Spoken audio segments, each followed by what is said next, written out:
Broward County. Whoa. It is so great to be back in Florida.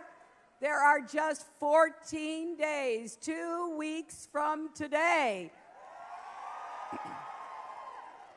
The most important election in our lifetimes. I'm so grateful to see all of you, and I want to thank the elected officials who are here, Congresswoman Debbie Wasserman Schultz, Congressman Alcee Hastings, Congressman Ted Deutsch, Commissioner Mark Brogan, and others who are here, along with Senator Bill Nelson's wonderful wife, Grace Nelson. So we are glad you all are here with me. And I got to tell you, I was thrilled to be introduced by the person I hope will be the next senator from the great state of Florida, Congressman Patrick Murphy. You know, I think Patrick is exactly the kind of senator that Florida needs and deserves, because he will help us break through gridlock and create more good jobs with rising incomes. And Patrick knows we have to build an economy from the middle out and the bottom up, not from the top down. I also appreciate the fact that we now are seeing an emerging bipartisan consensus that we need to fix our broken criminal justice system. Do you agree? But it's going to take strong and committed leaders like Patrick Murphy, who are ready to show up and fight hard and work to get this done. And this is important, my friends. Unlike his opponent, Patrick Murphy has never been afraid to stand up to Donald Trump. I think Florida deserves a senator who's going to fight for comprehensive immigration reform that will keep families together, against a deportation force. This is what is so unimaginable of law enforcement officials, to go door to door, house to house, business to business, school to school, rounding up 11 million people. I think that is so wrong, and it is not going to happen in America. So you deserve also a senator who actually believes climate change is real, as opposed to someone who every time he's asked says, well, I'm not a scientist. And I always wonder, why don't you talk to a scientist? Like, start here at Broward College, you could talk to scientists. And you deserve a senator who would never say that Social Security and Medicare have, and this is a quote, weakened us as a people. His solution, Patrick's opponent's solution, is to privatize Medicare. That is exactly the right response, but don't boo, vote, right? And you deserve a senator who would never support cutting $360 million from Florida schools, because Patrick knows every child in Florida deserves a world-class education. So, my friends, Patrick Murphy is a smart, tough-minded legislator and an independent voice. That's what we need more of in Washington. People like Patrick who are going to get up every day and go to work for you, a better life for you and your families, instead of blocking progress at every turn, listening to the special interests and powerful forces that really are not interested in what it's going to take for every one of you to get ahead and stay ahead.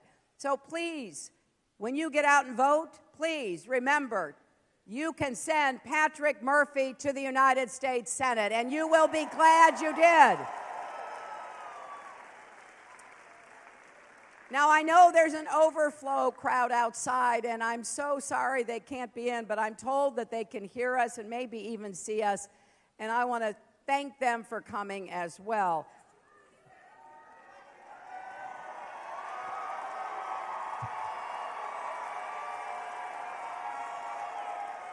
Now, I got to ask you, did anybody see the last debate? Well, the good news was it was the last debate. Oh, well, thank you. Yeah, that last...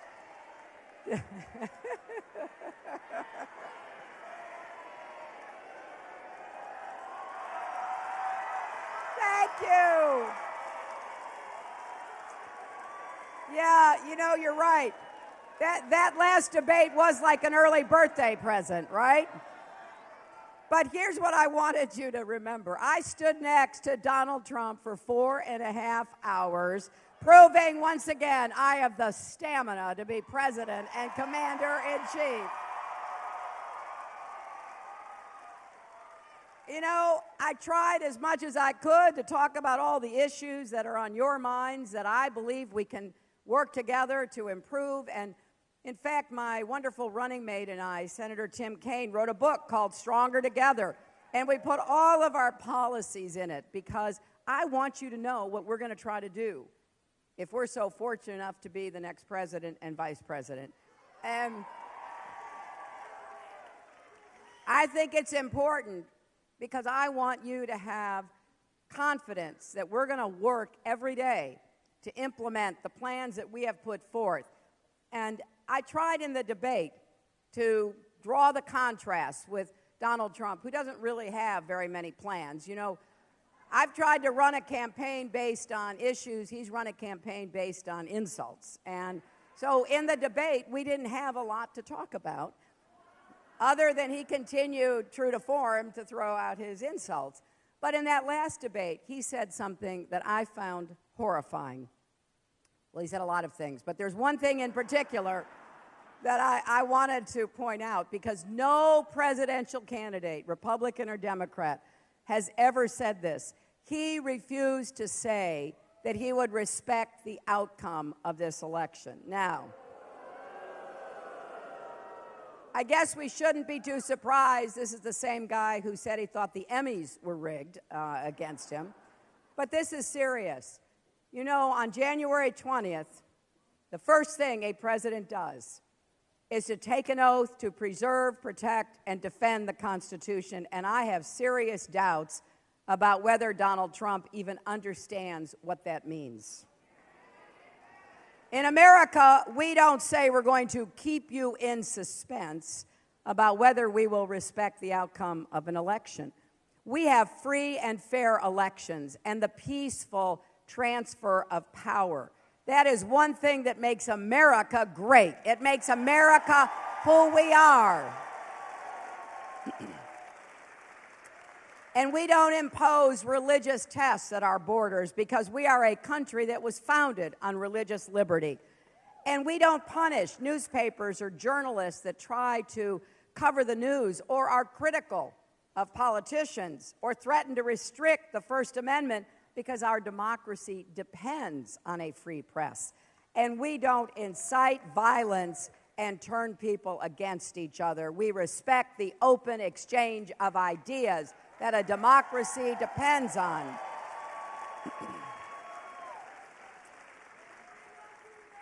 No, I got to say, I bet some of you, or maybe your parents, your grandparents, came from places where none of that was true, right? There is a reason why America is the greatest and longest-lasting democracy the world has ever known. Because we believe that no matter what you look like, or where your parents were born, or who you love, you have the right to be treated equally and fairly in the United States. And Donald Trump is attacking everything that has set our country apart for 240 years. Now, after spending his entire campaign attacking one group of Americans after another, immigrants, African Americans, Latinos, women, POWs, Muslims, people with disabilities, now his final target is democracy itself. So here's what I want you to know. In the next 4 years, we are going to change some things in America, right? I do want to get the economy working for everyone, not just those at the top. And we're going to do that along with other positive changes.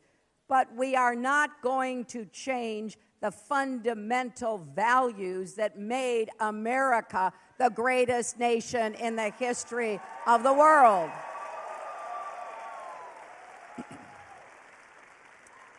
You know, I think this all started when George Washington refused to become a king, right? Now, Donald Trump probably would have called him a loser. Instead, that was one of the most important decisions any president has ever made. 8 years, it's time to move on.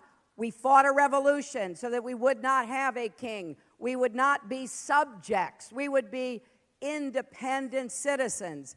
I cherish that idea. So here's the good news. Americans are coming together. At the very moment when Donald Trump is making an unprecedented attack on our democracy, millions of people are registering, voting early, and volunteering in this campaign. And here's something very exciting. We have reached a milestone. More than 200 million Americans are now registered, and that includes 50 million young people, the most ever in history. And you know what? More than 6 million people have already voted, and more than 1 million of them are right here in Florida. So I think you only see numbers like this when people are standing up for what they really believe in. And that includes not just Democrats, but Republicans and independents coming together to reject hate and division. And I am so excited about what that means. But the energy we are seeing across Florida and America is not just because of what we are against. It's about what we're for. It really is. It's about fighting for that future where everyone counts, everyone has a place, and no one is left out or behind. But I want you to know we still have a lot of work to do. I feel good, but boy, I'm not taking anything for granted. I'm going to work as hard as I can between now and the close of the election next 2 weeks from today. And, you know, it's so important for Florida. There are so many issues that we need to remind people about. You know, last time I was here, I campaigned with Al Gore, and he said a lot about the climate crisis. And you know why?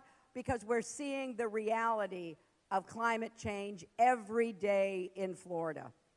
We are seeing areas in Miami, even on sunny days without a drop of rain, where the streets are flooding and the ocean is rising.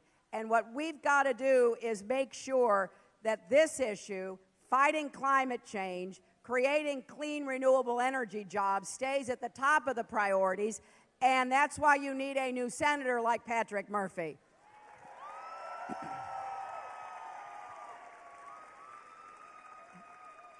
I have to say, nobody should want to wake up on November 9th and wonder whether there was more you could have done.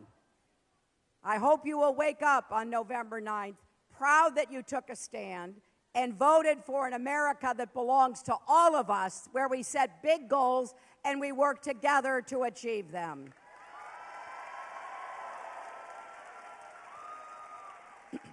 I got to tell you, I believe America is great because America is good. And I want to tell you one other thing. I want to say one other thing that's really very important to me. We should honor the men and women in uniform who fight for our country.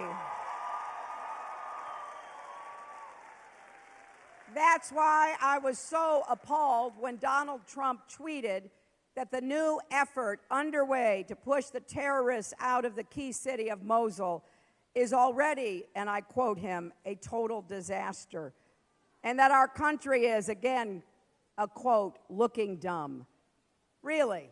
He's declaring defeat before the battle has even started. He's proving once again He is unqualified to be commander-in-chief of our military. Here's another example. He was asked if he would defend our allies. He said, well, first he'd want to know if they'd made any payments to us to defend them. And when asked specifically about Israel, he said, and I quote again, he would love to be neutral. Now, we can't have a president who says he's neutral on Monday, pro-Israel on Tuesday, and who knows what on Wednesday, because in his mind, everything is negotiable. I have a different view. We stand with our allies. We stand with those who will help us defeat terrorism.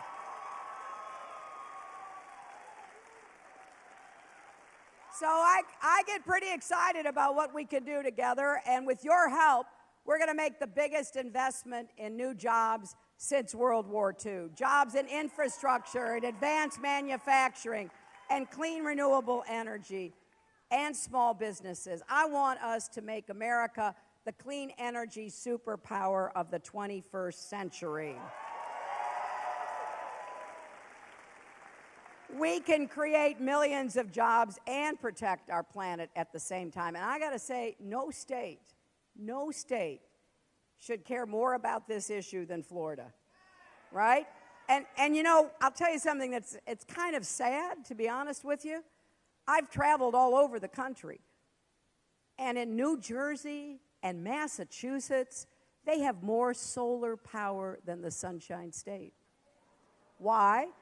Well, because you have a governor and a legislature who, like your current senator, doesn't want to believe the science of climate change, doesn't see the opportunity that Florida has to be literally the global leader in clean energy. And so I want to deploy 500 million more solar panels by the end of my first term and enough clean energy to power every home in America within 10 years. And we are also going to strengthen education at every level, starting with universal pre-K and working with our teachers to make sure every child has a good school with good teachers in every zip code. And here's what I want all the students to hear. We're going to make college more affordable for everyone.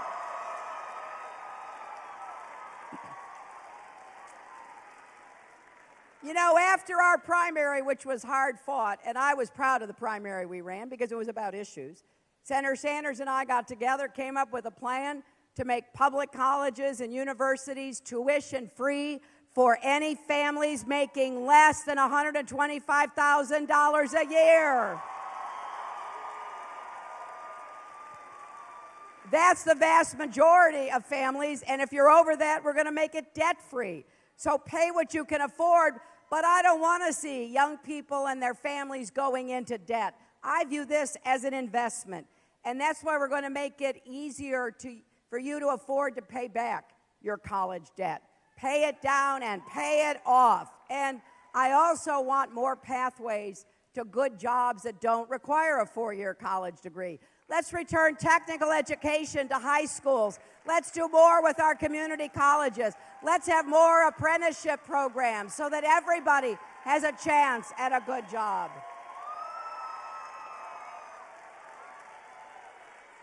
And you know, in addition to making the economy grow and making sure people are ready with the skills to do these jobs, I want to make it fairer. That's why I want to raise the national minimum wage. If you work full-time,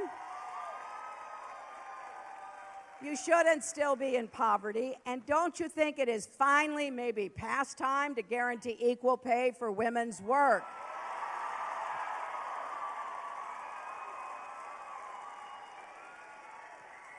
And you know, I always tell crowds, this is not a woman's issue, it's a family issue. If you have a wife, a mother, a sister, or a daughter working, it's your issue. And that's why we have got to get this fixed once and for all. And let's make child care affordable, and let's have more profit sharing, and let's do the kinds of things that will lift everybody up. Now, you know, when I talk about raising equal pay for women as one of my primary issues, you know, Donald Trump or somebody always says, well, there she goes playing the woman card. And I got to tell you, I don't believe that's what it is. I think we're playing the smart card because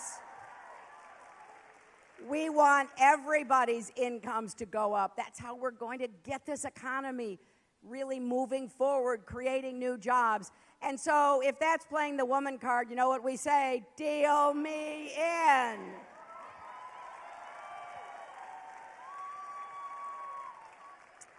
I've also said I will pledge not to do anything that would raise taxes on people making less than $250,000 a year, because we don't need to do that. We can go where the money is, the millionaires and the billionaires, the corporations, to make them pay their fair share to support the kind of growth that we need in our economy. We're going to close the loopholes and make sure no multimillionaire can get away with paying a lower rate than a nurse or a police officer or a teacher. Now, remember when we learned in one of the debates that Donald Trump hadn't paid any federal taxes? For about 20 years is the best guess we've got. And his excuse, I loved his excuse. His excuse was, well, he lost $1 billion in a year. I have been really pondering this. How does anybody lose $1 billion in a year, especially when you're running casinos? Think about it. Has anybody here ever been to a casino? Well, you know, usually they say the house wins. So Donald Trump said it was smart for him to avoid paying taxes. Well, if losing $1 billion is smart, I think that's kind of upside down and backwards. I think people should be working hard to make their incomes, to support their families, and that's what we're going to do, because we don't want the kind of values that Donald Trump used in running his business to be in our government. He stiffs small businesses. My dad was a small business owner. Donald Trump has refused to pay all kinds of folks, workers, small businesses installing drapes or marble or glass, or where he bought pianos. He didn't pay them. He just doesn't pay them, and he gets away with it because he turns and he says to these small businesses, well, go ahead and sue me. Well, my dad, because he was a small businessman, I know he could never have afforded that. So I'm just glad he never got a contract from Donald Trump, because our family would have been hurt by that. So here's the bottom line, and here's what I need you to do. We have got to get everybody you know to turn out and vote. And you have early voting now, and it's going to be much easier for some of you to vote early. And if you believe in any of the issues that we have talked about in this campaign, if you believe that women and girls should be treated with respect, if you believe that marriage equality should be protected, if you believe in science and believe we should take action, if you believe America belongs to everybody willing to work for it, and we should stand up against any kind of negative tax, then I hope you will come out and vote, because it's going to be a close election. Pay no attention to the polls. Don't get complacent, because we've got to turn people out. So I'm asking you to vote for me. I'm asking you to send Patrick Murphy to the Senate. I'm asking you, most importantly, to vote for yourselves, because really that's what is at stake. So early voting began here in South Florida yesterday. It goes through Sunday, November 6th. You can go to your early voting site in your county between 7 a.m. and 7 p.m. In fact, you can go across the street right now to the North Regional Library and cast your ballot today. And we have volunteers and staff ready to escort you. So, hey, go ahead and vote now. And you can go to iwillvote.com to confirm your polling place and make sure you have a plan to vote. But don't stop there. If you will join us in these next 2 weeks, every phone call you make, every door you knock on will make a difference. So please go to HillaryClinton.com, sign up to volunteer, take out your phone, text JOIN, J-O-I-N, to 47246 and get involved. Because the bigger the turnout, the bigger statement we will make about the kind of country we are and the future we want to build together. Now, let me just end by saying that people ask me all the time, what motivates you? How do you do this day after day? And, look, I love this country, and I feel blessed. I feel blessed. And I want everybody to have the same chance to go after your part of the American dream. And I think the American dream is big enough for everybody. And I think a lot about my 2 grandchildren, because obviously I would do anything to help them, but it's not just them. I want to help everybody's children and grandchildren, because the kind of country we will have when they become adults will be affected by the decisions we make now on education, on health care, on ending the epidemic of gun violence, on getting the cost of prescription drugs down, on preserving and protecting Social Security and Medicare, doing what we must to make sure we're passing on a country that provides the same level of opportunity to all who come after us. So please join me. This is bigger than me. It's bigger than any of us. It's even bigger than Donald Trump, if you can believe it. This is a crossroads election that's going to determine so much about what kind of country we have in the decades ahead. I want to wake up in the White House with your help, making it my mission to do everything I can to give every person, and particularly every child, the chance to live up to his or her God-given potential. If you will stand with me, if you will work with me over the next 2 weeks, let's go out and build the kind of future we want for ourselves, for our kids, and let's prove once and for all that love trumps hate. Thank you all very much.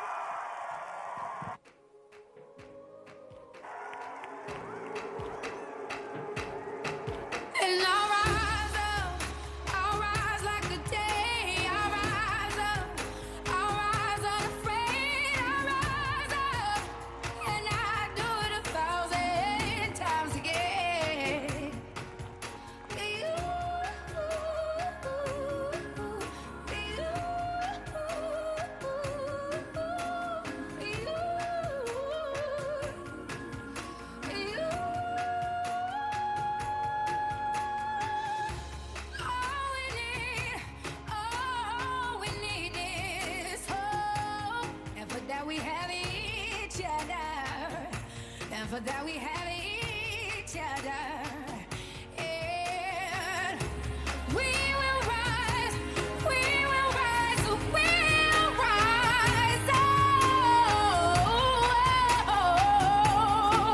we'll rise. I'll rise up, rise like the day. I'll rise up in spite of the ache.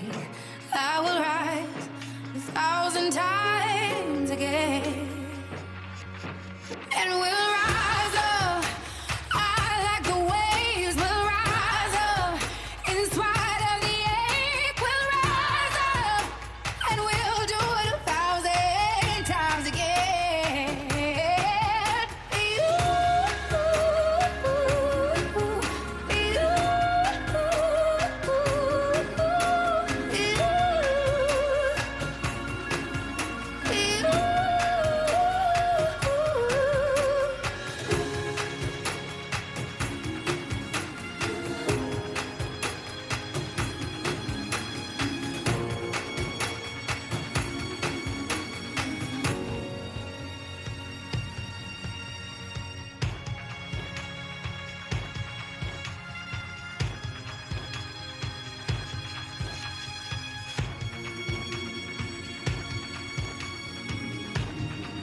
up, everybody. No more sleeping in bed.